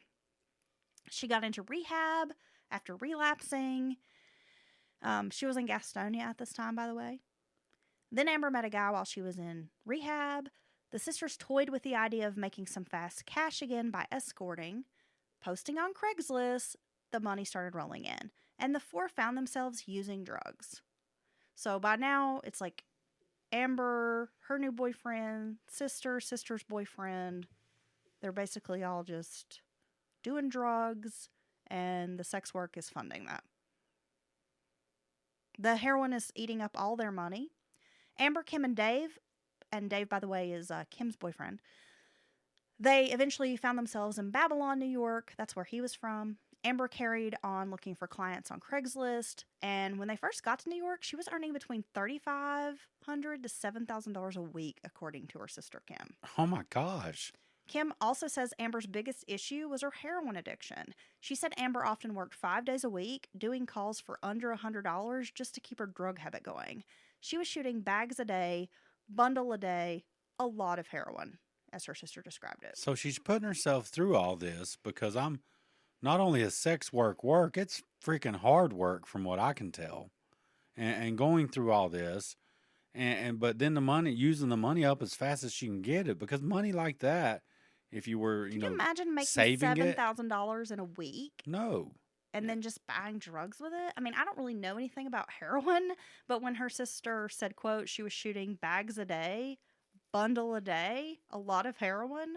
I mean, I'm assuming that a bundle is a lot of heroin, right? So basically, if she's not out with a date, she's shooting up. She's shot up with heroin somewhere naughty. Yeah. The entire rest of the time, because that is a lot of heroin. Seems to be the case. So yeah, you're going through all this and you're not saving any of it. You're not developing an exit plan. It's just not a good scene. Well, that's what's so sad about all of these women, Dylan, is that it seems like they all come from broken homes. They didn't have the best childhood. It just speaks volumes to how important family is. You know, That me sounding like some old, like, grandma type. Family's important. But it does seem like having the decent family structure growing up is very important. well, oftentimes these people, male and female, end up on the streets to get away from their home life, some aspect of their home life. Now, imagine if we were in a society where they could make a choice, like a state-sponsored 4 years of college or something, all paid, dorm. You go there, stay. You can, make the choice yourself, or just some other types of choices that these kids who feel like they have nowhere to turn, give them another opportunity. Well, and it seems like addiction kind of goes hand in hand with sex work. And I'm not saying that all sex workers are addicts, because that's not true. But it does seem like a lot of people who get involved in sex work do it because they need to earn fast money to pay for drugs, and or they start doing sex work and then they might start using drugs with clients to party with the clients, but then it becomes something that they need, almost like to dull the pain of what they're doing. I think that second scenarios might be the more common scenario, because a lot of these people start very young in the sex work, especially if they're freelancing on the street. And I think that's what happens. You're using it a little bit here and there, or maybe people around you have it, and then the next thing you know, it's something that helps you not feel. And then you might end up at a point where you don't feel that great about yourself or circumstances. And hey, handily, here's drugs right here to help you. It's not good. It's a vicious cycle. Because anytime there's a bad experience with sex work described, it's typically this very cycle. You start the drug use, recreational, and then it becomes a daily habit. And now you can't stop the sex work because you got to feed that habit. And it's horrible. It was September 2nd of 2010 that Amber was on the phone with a client. The two settled on a price for the night, $1,500. Damn! And that John would pick her up at 11 p.m. When Amber left the house, Dave was high and he didn't really notice anything. Amber walked down the street to meet her client. When Amber had left Dave's house, she didn't take a purse or even a cell phone, which seemed odd. So the question is, had she known the client or felt she wouldn't be gone long enough to need those items? That's possible. Now, I've got to say, if I'm paying $1,500, my expectations are going to be, there's going to be like some juggling or like some feats of strongman, old freak show carnival type of stuff, like bending iron bars as well. Is that like a fetish you have? No, I just need something over the 5 minutes of sex we're going to have. I need something extra. Baby, I need. come on. Yo. 5 minutes is a very generous estimate. Well, that's You're going to need you got to get undressed. more than the 2 minutes of foreplay, the 30 minutes of sex, or 30 seconds of sex. 30 minutes, yeah. No, 30 seconds. Get some. Then maybe the 5 minutes of snuggling. Okay. Before you. Okay, so we're at 10 minutes, dude. Right. $1,500 a lot. I need at least an hour. So what are we going to do now? But if you pull out some juggling pins or maybe some fire breathing axe or something. Yeah, I would stick my fire poker up your ass. Okay. Okay, now so let's this go on with very the story. expensive date. Very expensive date. And she's and that seems to be a common theme. I don't know if there's any connection of this big large amount of money to make you go do this thing. But then again, think about this. So if you're the killer and you're arranging these dates, you can afford to offer them an exorbitant amount of money. Yes, I know. That's what I'm saying. Because you know you're not going to pay these. It's women. almost like it's bait. It possibly. is. It is bait. I think whoever's doing this obviously has spent time around sex workers, has frequented sex workers, and knows that if you dangle that carrot, they're not going to come out for $30, but they're going to come out for $3,000. Right? Yeah, exactly. Amber's sister, nor Dave, reported her missing. Due to the drugs and their illegal activities, they failed to contact police. Weeks turned into months. Amber had vanished. There would be no break in Amber's disappearance until the 4 bodies turned up off the parkway. Amber's other relatives assumed she was in a residential rehab program, which explained her lack of contact, because she'd kind of been in and out of treatment. And one of the reasons she'd gone up north was to try to get back in treatment. So, like the other victims, Costello was petite, in her 20s, and advertised sex work on the internet. After the winter months turned into warmer weather, investigators continued their search of the parkway. 4 more sets of remains were found on March 29th and April 4th of 2011. Jessica Taylor was a 20-year-old from Manhattan who had been missing since July of 2003. Like a lot of the women we've discussed, Jessica also had a drug problem.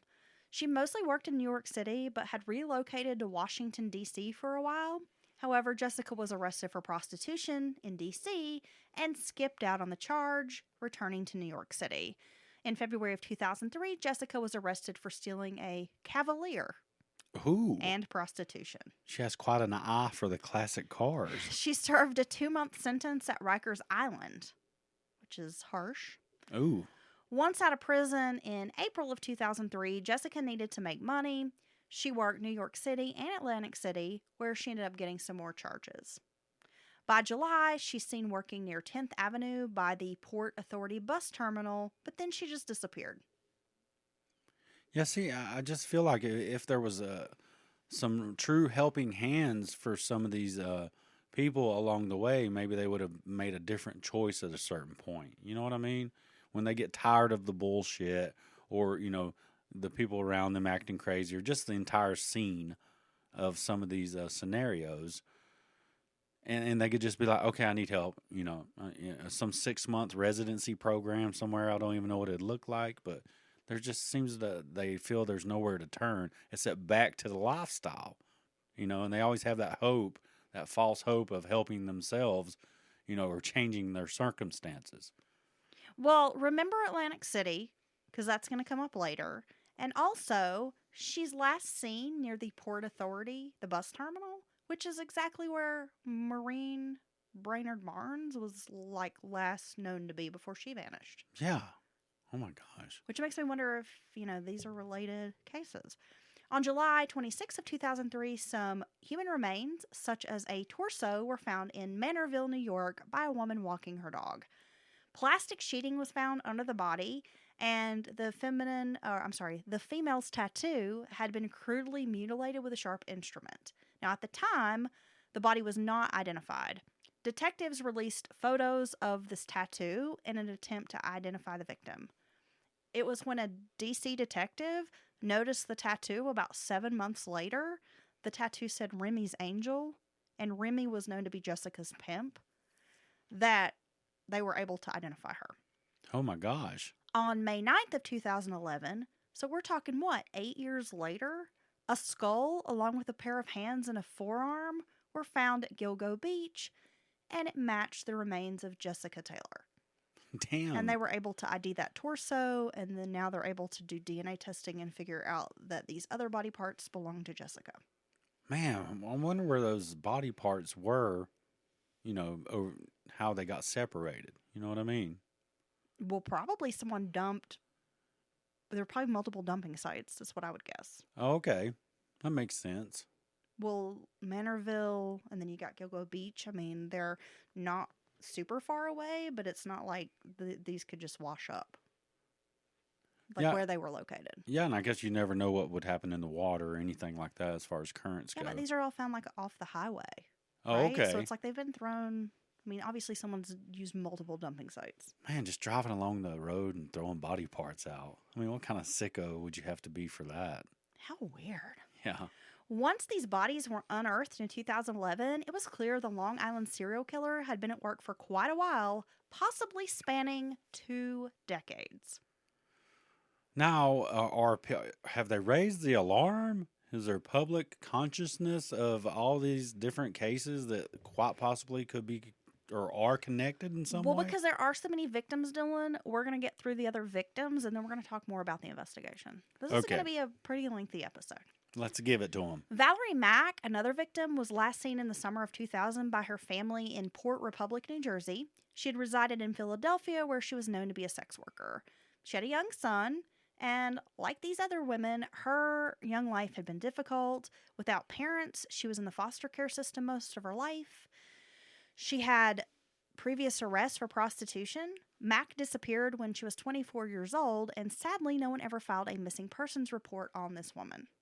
Her remains were discovered in Manorville near Jessica Taylor's on November 19th of 2000 by some hikers in the Long Island Pine Barrens near Halsey Manor Road. It wasn't until May of 2020 that the Manorville Jane Doe was finally ID'd as Valerie Mack. Mack had been cut into pieces and then placed in plastic bags. Oh my God, it's like Dexter. On April 4th of 2011, the body of a young Asian man was found along Ocean Parkway near Gogo Beach. He was between 17 and 23 years old. Though biologically male, the victim was wearing women's clothing. He was missing 4 teeth, and the cause of death was determined to be blunt force trauma. And they thought he'd been dead about 5 years, but he's still considered like a John Doe. By January of 2011, DNA testing had confirmed the identities of these victims. The Suffolk Police Commissioner finally made an announcement to the press that they theorized a serial killer was using Gilgo Beach as a personal dumping ground for sex workers. Oh, what tipped you off? All young women in their 20s who disappeared after advertising their sexual services on Craigslist is basically what, this commissioner is telling the media. So of the remains, some of them were too badly decomposed to get any DNA or like forensic evidence. So any DNA that they might have had on the bodies had long deteriorated because you've got to consider the environment. There's wind, salt water, unpredictable weather.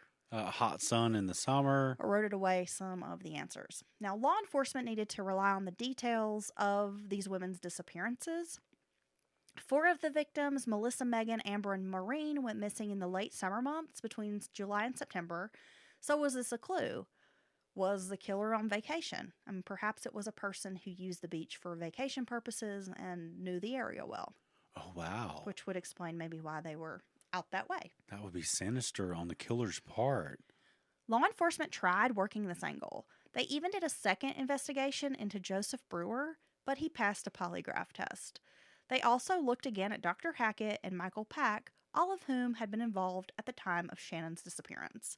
Another bit of information that interested law enforcement was how easily the killer seemed to disarm the women. These sex workers were particular about clients when they were using the internet to advertise. They mostly didn't do a lot of outcalls, especially to great distances, unless it was like a huge payout. There you go. These women could have known their killer, and maybe they felt comfortable with him, or perhaps they were desperate enough to do whatever it took to make that money. Well, see, that could be a tactic the killer could use too. Go have a date with these sex worker multiple times before you actually, try to kill them. Well, see, that's just what. Okay, so this is what I think, Dylan, is that makes sense to me. Like, I recently watched a documentary about Long Island serial killer Joel Rifkin, and he killed sex workers. And that was one of his, like, MOs, is that he would frequent sex workers, often, the same sex workers, multiple times. And, some of them he didn't kill, but on the fifth or sixth date, he might kill one of these women. Right. It's just whatever urge he had, I guess, at the moment. So it's very likely that this was the same situation. Well, yeah, after you have 3 or 4 dates, they're going to kind of be like, oh, and you act, respectful and are okay during these dates, then yeah, you could probably be a lot easier to get one of these sex workers to go outside their comfort zone. One way law enforcement worked the case was to scour victims' emails and cell phone records. It seemed Maureen and Melissa's cell phones had been used after they vanished. Maureen's phone had been used near Fire Island nearly a month after her disappearance, and someone had used Melissa's phone to taunt her sister Amanda. Because of some of the personal details the caller had about Amanda and Melissa, law enforcement thought perhaps it was someone who was known to the victim. Amanda had made multiple trips into New York City to stay with her sister. So was this a regular client or perhaps a stalker? Like someone who knew that Melissa had a sister and knew these details about the sister? Like pretty personal things that a stranger just wouldn't know. Yeah, that's a pretty juicy nugget. The disappointing thing is most of the emails used for Craigslist responses are throwaway emails. Like if you've ever used Craigslist, then you know they have the anonymous emails for transactions. So tracing the emails is not as easy as you might imagine, especially if anyone has access to a VPN. They could easily hide their IP address. So is this just like a thing on Craigslist? You can use these anonymous emails so you don't have like random people having your real email? Is that what the deal is? Right. Okay. Yeah, that makes sense. Well, it just makes it safer, I guess, to communicate with someone. You're buying a couch or whatever. But on the back end, it makes it harder to trace who someone really had contact with. Exactly. And so when Craigslist was allowing this type of sex work and whatnot to be advertised, it made it like a little better for the client and the, a little safer. Yeah, keeping the anonymity, but at the same time, makes it worse because then they can't trace it in the situation. Yeah, and if the person is tech savvy at all and has a VPN or anything like that, like you mentioned, it'd be almost impossible. Obviously, I'm very eloquent with my words right now. After the winter discoveries, the police had to halt searches until the weather warmed up. So they found those 4 bodies in the dead of winter, and then it can be totally brutal on the coast of New York. So it was once they started searching again in March that they found those other remains belonging to Jessica Taylor, Valerie Mack. Law enforcement was not sure how many bodies were out there, but they proceeded to search. The story had gone from a missing woman to the realization there was a full-blown serial killer on the loose. Other remains found nearby matched remains, a head, an arm, and a right foot that they found in Manorville in 2000. This victim was a female between 18 and 35 who likely worked as a prostitute. Another victim was found, and they called her Baby Doe. It was an infant wrapped in a blanket. A child showing no signs of trauma was discovered along with a pair of hoop earrings and a rope necklace. So it was concluded that this child was likely with her mother when she was murdered. Oh my God. Later in April, more sets of remains were found along the parkway. A plastic bag containing lower extremities was found near Jones Beach State Park. Now, this victim, Jane Doe number 3, was determined to be the mother of Baby Doe. Man, these connections they're able to continue to make once they finally started investigating this and realizing, oh my God, it's pretty fascinating. They continue to find and make these connections. Then they found a skull near Tobay Beach. This skull was determined to belong to Fire Island Jane Doe, whose legs were found back in 1996. So again, this killer is dumping body parts in different locations. On May 9th, after the discovery of all these remains, The district attorney, Thomas Spoda, said, quote, "There is no evidence at all these remains are the work of a single killer." So, really, dude? Yeah. There's always that guy. So the police commissioner Dormer, and the DA, this guy Spada, they do not agree at all on the details of the investigation. Suffolk police dropped the ball in this case from the beginning, and the fact the administration can't get it together doesn't help. As part of the investigation, Suffolk police review other homicide cases for links to the bodies along Ocean Parkway.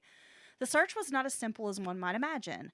The bramble is so thick on the beach, law enforcement had to find innovative ways to search. Helicopters were brought in to search grid-like maps of the beaches. Large pieces of equipment removed debris, overgrowth, and bramble. Because the terrain was so rough, searchers couldn't even walk around without hurting or injuring themselves.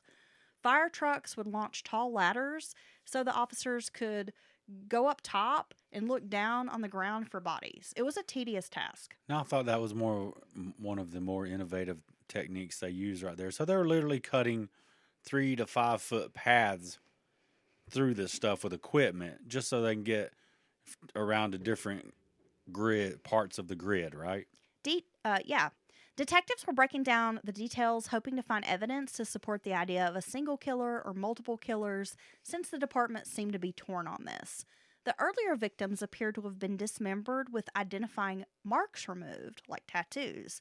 Yet the later victims, the killer didn't seem to go out of his way to remove the head, the hands. With the dismembered victims, the killer went out of his way to discard the body parts at more than one location.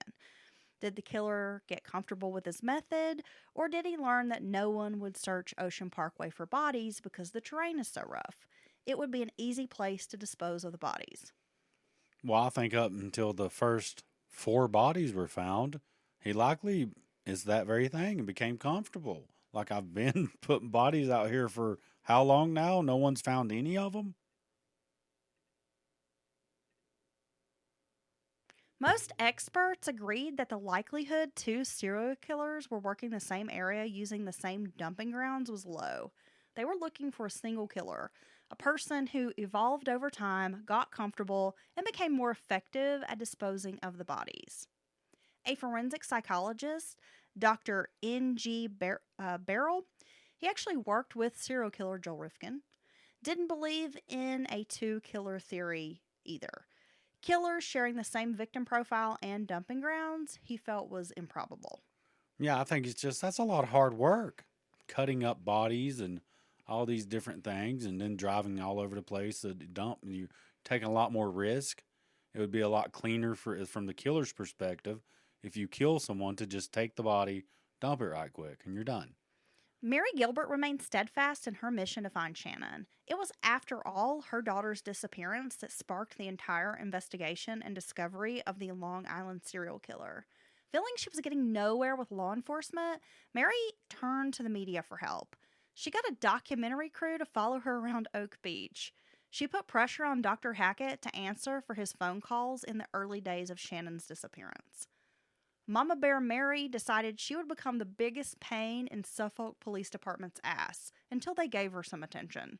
She wasn't playing around. No, I mean, everybody needs a mama like Mary because she's doing the damn thing for her daughter. It's true. It kills me that even after the agency has discovered multiple victims and they still have a missing woman, that they want to treat Mary Gilbert so badly. Yeah, that makes no sense because, her daughter's case kind of popped this off. And as big a mess and such a huge case that it is, you would think that investigators would like the chance to catch or maybe stop a killer like this.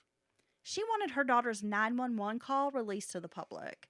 Mary also began pushing for the marsh area behind Dr. Hackett's house to be dredged. Dr. Hackett lived next door to Barbara Brennan, whose house was the last known place that Shannan Gilbert knocked before vanishing completely. At first, Dr. Hackett was opposed to this draining, but finally gave consent. Mary Gilbert's theory is that Joseph Brewer brought girls to Oak Beach for parties, and that Dr. Hackett knew this. She suspects Michael Pack drove more girls to the other parties there as well, and so he was like familiar with what was going on at Oak Beach. Even if the 3 men didn't know who killed the 4 girls, she thinks they've been less forthcoming with information, which could potentially solve the case. When asked why the men might leave the bodies so close to their home, her response was, because who would ever think? Yeah, I guess she has a point to a degree. Kim Overstreet, now that is Amber Costello's sister, she doesn't exactly buy into Gilbert's ideas. So Mary believed that Shannan didn't want to turn over her earnings to the driver, Michael Pack, but Kim Overstreet pointed out as a sex worker, because she had been a sex worker, that the driver is the safety. So she didn't understand why Shannan didn't go to him for help. She was like, when you're an escort and you have a driver, not only is he your driver, but he's your source of security. Yeah, he's your ride out of there. He's going to help you, your first immediate help. And why run away from him? And Kim thought the only real connection among these women was cocaine, and she thinks that the killer is someone who likes to get high. It's quite possible. Nearly a year after the first 4 bodies were discovered, in December of 2011, the search geared up once again. On December 6th, they began searching one of their 90 places of interest that they had mapped out, which happened to be behind Dr. Hackett's house. Now, up until this point, Shannan seemed gone forever. But on the first day of searching, police uncover a vital piece of evidence: Shannan's purse, cell phone, and a pair of jeans. Oh, my God. It would take a week for investigators to find a body, and it was not hard to identify due to the metal plate in the jaw area of the skull. They finally found Shannan Gilbert. Right there near Hackett's house. Right behind Dr. Hackett's house. Wow, that's very strange. So on the day her body was finally found, other relatives of victims were holding a candlelight vigil at Oak Beach. Mary Gilbert had been in town for that vigil. She was brought to the area by police when they found the body. Dr. Hackett's back porch was the best area to view where the body had been found. So she actually had to go with police up to this man's back porch to see where they found her daughter. Now, I know Mr. Hackett is known for exaggerating. I'm sorry, that's Dr. Hackett. I'm sorry, Doc. Known for exaggerating and maybe inserting himself in situations and all that weirdness. But now, at this point, investigators have to be taking a hard look at him, because this situation happened next door to him, and now the body's been found behind his house in this thicket region. You'd think. I mean, it seems like Police 101, right? Well, yeah, and then you have all these accusations coming from her mother, and that possibly this isn't the first time, a woman's been brought out here and done this way. So, yes, I mean, I don't know. It's very strange. An autopsy needed to be performed in order to determine Shannan's cause of death. When Shannan had first disappeared, some believed, due to her bipolar diagnosis, that maybe she'd had some kind of episode. Or perhaps she was on drugs, got really fucked up and high, and then stumbled into this bad area. Now, her body was missing 2 hyoid bones in the throat, but the medical examiner didn't seem to believe that Shannan was strangled. Her death was ruled accidental, death by misadventure. No way. She tested negative for cocaine. However, they didn't test the bone marrow for cocaine, Dylan. They somehow did a testing on the exterior, of the remains. Nope, it don't got no cocaine on top of the bones. Exactly. So, I mean, she could have very well been on drugs, and they just didn't do the proper test to find out. Well, and at this point, yeah, I don't know if there's any hair, available, which would be a good thing to test, or how exactly they get the toxicology reports from remains like this. But it's still, I mean, it does sound like she was having some type of an episode, and it could very well be a combination of her bipolar disorder and some kind of drug psychosis. Who knows? But I don't know. I don't know that she would have ended up in this very place by herself. Well, right? This is fucked up, Dylan. With Shannan's death ruled accidental, she was not grouped in with the rest of the victims. Police seemed to ignore any possibility that Shannan was a victim of the serial killer. And this, her mother continued her relentless pressure on police and Mr. Hackett, right? With 2012 brought a new police commissioner who was siding with the district attorney's theory of multiple, maybe even 3 killers working the area. This brought in no new leads. The investigation seemed to stall. A new obstacle arose in the investigation, Hurricane Sandy. Oh no. In fall of 2012, Hurricane Sandy hit the East Coast. Insane amounts of wind and floods impacted New York and New Jersey in particular. So it is hard to speculate how much damage the hurricane caused to the investigation. The total was around $75 billion in damage in these 2 states where the hurricane hit. So this landscape once again was changed. Yeah, I think it most certainly is possible that it either disturbed some remains of other victims or even maybe some clues to the victims they already know. Because every time they take a hard look... Or it could have hit some victims. Yeah. Washed them away or something. Right. There could be more. But every time they take a hard look in this case, they find a victim or remains. But yet they don't fucking seem to find anything else, like a suspect. It's true. I mean, I hate to bash cops here, but these Suffolk County police sound like a bunch of damn knuckle draggers. Well, I think sometimes in a case of this scope here, I mean, because this is something else. This is like Barney Fife police work. I think they're just out of their depth, and they just have no idea how to truly... I think they just don't give a fuck. Well, there's that, and there's all this media pressure and things like that, and they just don't know exactly how to handle an investigation like this either. I think even if they were trying super hard. But some of these missteps seem to be just from just apathetic, just apathy. The searches continued, but no new bodies would be found. By 2013, the Suffolk County Police could only work the leads they had and try to piece together a case. So one theory cropped up. 4 female sex workers had been murdered in Atlantic City in late fall of 2006. The unknown killer was dubbed the Eastbound Strangler. The bodies were dumped behind a motel, all fully clothed and facing east. Now, what fueled this theory is that Amber Costello had known one of the victims. They had been Facebook friends. Facebook in 2006 was used as a bit of a networking tool for sex workers, as there weren't other websites like dedicated to the trade. And if you remember, Valerie Mack had worked in Atlantic City. Oh, yeah. Right? Yeah, I think sex work... Jessica Taylor had been working in Atlantic City. So there's another connection to Atlantic City. So did she possibly know these victims? Did she know the killer? Did the killer work in New Jersey and Long Island? Just more questions. Yeah. So Amber's roommate, Dave Schaller, believed that she knew her killer. He had overheard parts of that conversation the evening she disappeared, and he said her phone call was like as if she knew the client. And remember, she didn't take her phone with her. Nothing much came of the 2 investigations or even kind of linked them together, but it still remains a theory in the case that somehow the Atlantic City murders are linked to the Long Island murders. A possible suspect in the case was a man who lived in Manorville, where some of the earlier victims were discarded. John Bittrolf was a married man with 2 children who worked as a carpenter. Now, he was a regular guy, average Joe. He didn't have any kind of criminal background. When his brother is arrested in 2014, his DNA is taken for a database. Surprisingly, the DNA pinged something. However, it was not the brother Tim's DNA, but someone close to him, a relative.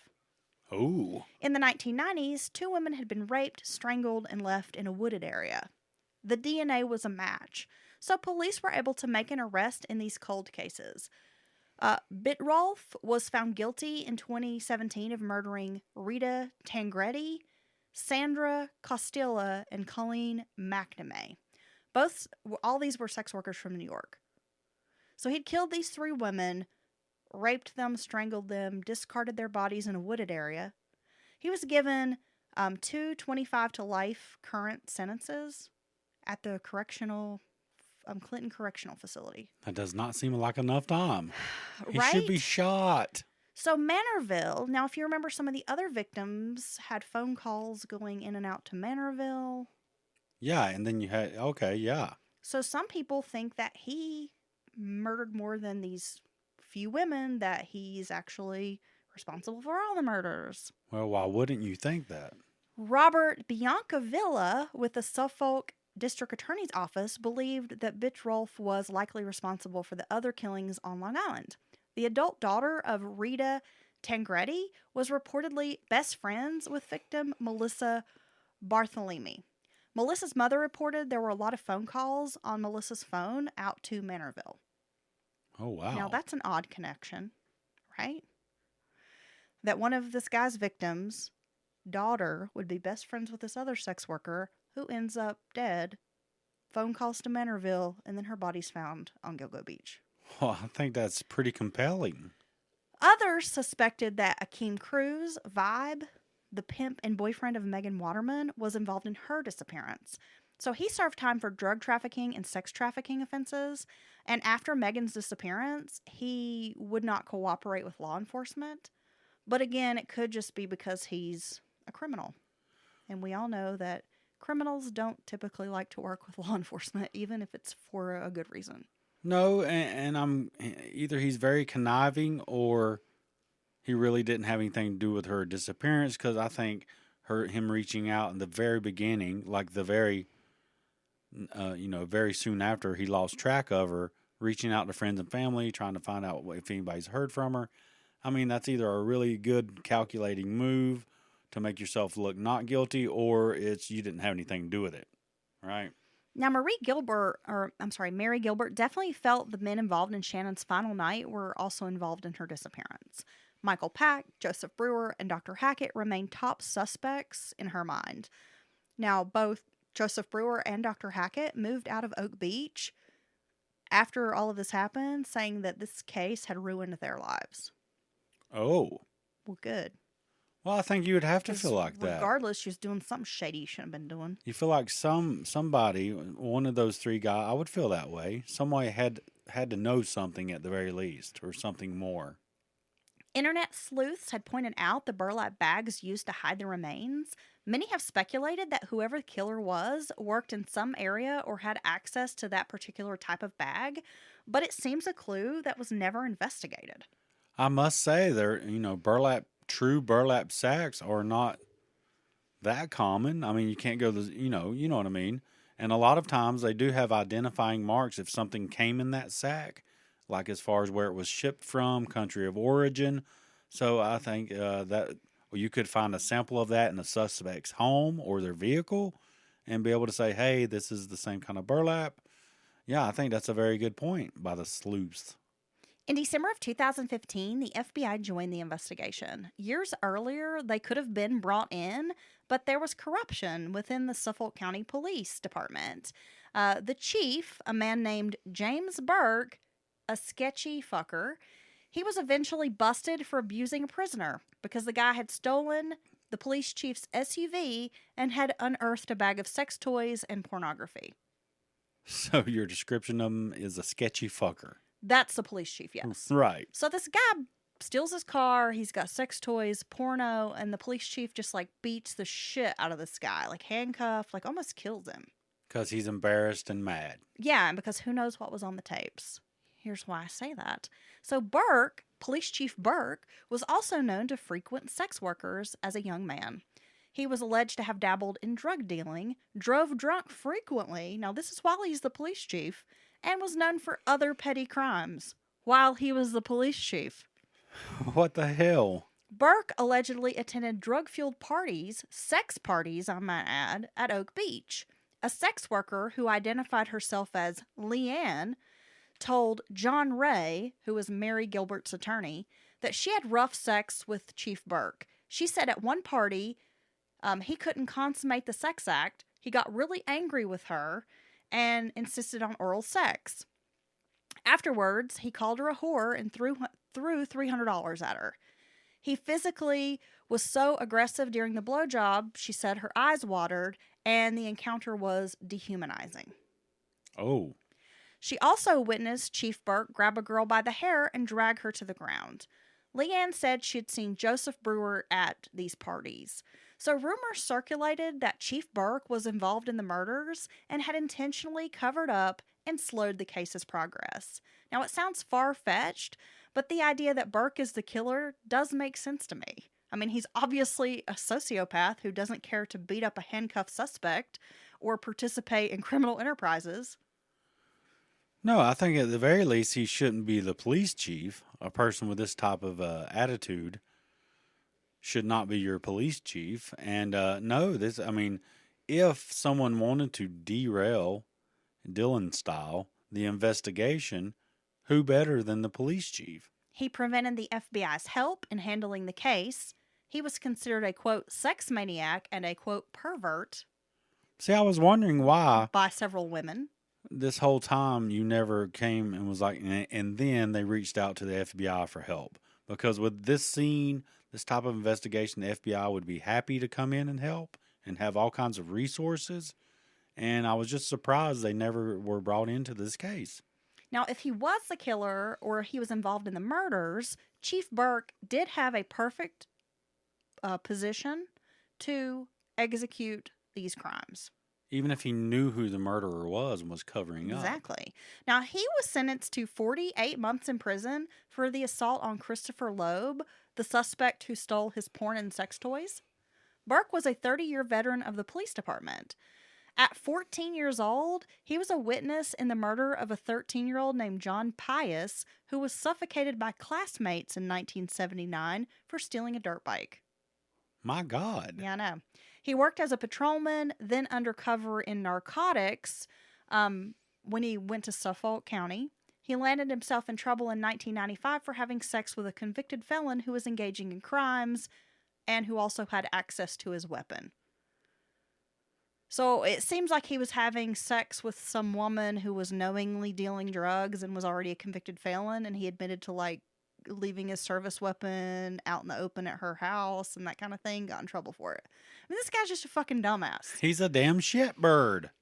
Mary Gilbert filed a wrongful death suit against Dr. Hackett. Her attorney hired a former New York State medical examiner to reopen Shannan's autopsy. So in the second autopsy, the medical examiner determined that Shannan had died from strangulation. However, the Suffolk County Police didn't want to reopen her case as a homicide. Of course they don't, because they're lazy and incompetent. Yes, and unless the medical examiner that oversaw the original autopsy changes the manner of death, there's nothing to be done. Is that right? Yeah, I think so. Tragedy unfolded in July of 2016. Mary Gilbert was murdered. No way. Her daughter Sarah had suffered from schizophrenia. She had been hospitalized about 10 times before the murder occurred. Weeks before Mary's murder, Sarah had gone off her medication. Then she killed the family dog in front of her 8-year-old son. Jesus. And then after this, she murdered her mother. There wasn't much movement in the investigation. In January of 2019, Senator Phil Boyle introduced a bill in the state Senate encouraging the Commission on Forensic Science to use genetic genealogy to identify victims. On November 15th of 2019, a 54-year-old man named Andrew Frey was arrested for trying to kidnap 2 sex workers. On 2 separate occasions, he attempted to take the women. Both of these women managed to jump out of his moving vehicle. Inside his home, they find handcuffs, knives, guns, rope, zip ties, and other kill kit items. He was considered a possible suspect in the Oak Beach murders, but so far no arrests have been made. Another suspect in this case is a Long Island nursery owner named James Bissett. He was a wealthy man who was a major burlap supplier. Oh, there you go. Soon after Gilbert's body was found in 2011, he committed suicide. However, there's no real evidence to tie him to the murders. Just rumor, theory. Jeez, there's a lot of suspects here. Since the state has agreed to allow the familial searching as a forensic technique, it did pass. They are now using unidentified victims' DNA to search those databases. So that's good. Photos of a belt have since been released by the Suffolk Police. HM or WH are embossed in the leather. Like, depending on how you look at it, it's either HM or WH. Interesting. Police suspect the belt was handled by the killer and that it didn't belong to the victims. In 2020, a judge also ordered the release of Shannan Gilbert's 911 call. So this call lasted about 23 minutes. After all this time, her mother never got to hear it, right? Right. And that tragic incident. And so, finally the public gets to hear this 23-minute call. I bet it is very heart-wrenching to listen to. I'm going to imagine. In some ways, I'm going to say it's maybe best that her mom didn't have to listen to that. That's true. It's a good point. Suffolk County police officials have launched a website, finally, called gilgonews.com, which is dedicated to updating the public on the investigation. As of our brand new year, 2022, a new Long Island police chief, a new Suffolk County police chief named Rodney Harrison, has vowed to close the case. He told reporters he will not rest until the killer or killers for the murders of at least 10 people are brought to justice.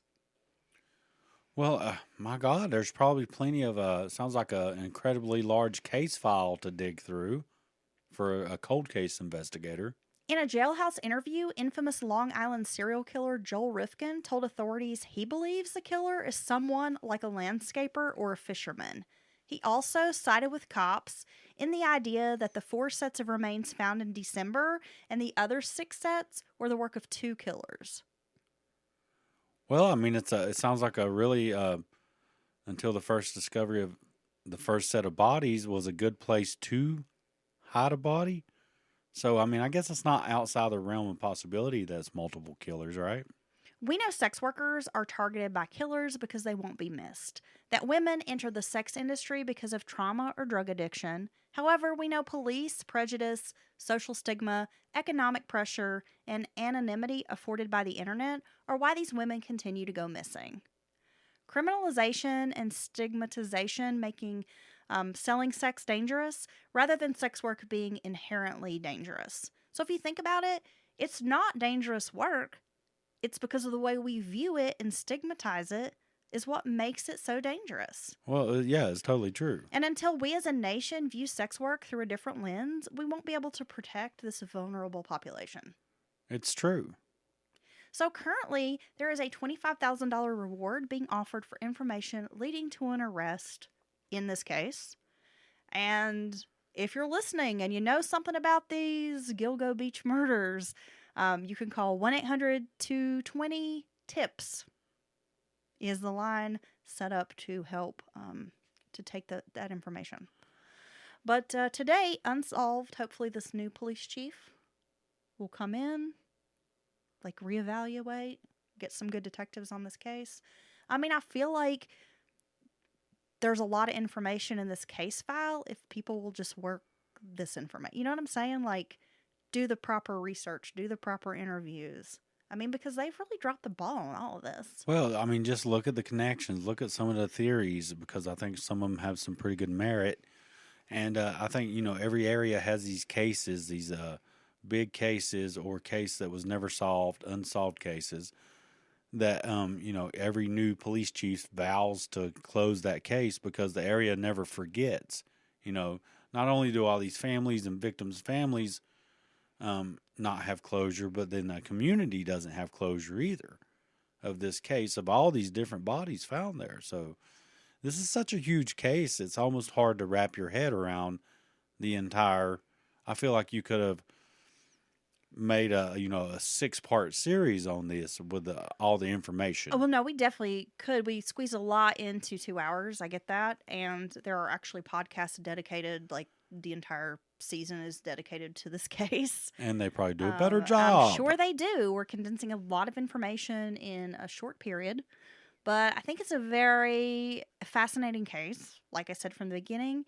And, my personal feelings on this case, Dylan, is that I believe it's the work of more than one killer. I don't think that over 20 years you had this one murderer working this area. No. I mean, I agree that, it's kind of unlikely you'd have the same person, same MO, dumping bodies, same location. But the fact that they were, dismembered kind of in the, late 90s, early 2000s, and then we went from that to maybe not so much that, I don't know. Well, earlier I said dismemberment's a lot of work, and I do believe that, but I also can't forget that that may be part of that person's ritual, or that they get more, instead of viewing it as work, they may get off on the dismemberment of the body. It might not be just about disposal. So yeah, that is a pretty big change to go from, multiple dismembered bodies to never dismembered bodies again. You know what I mean? Well, it's a big change. And then, once the lid has been blown off this, right? So obviously, if there's still a serial killer out there, which there seems to be, or killers, they don't just stop.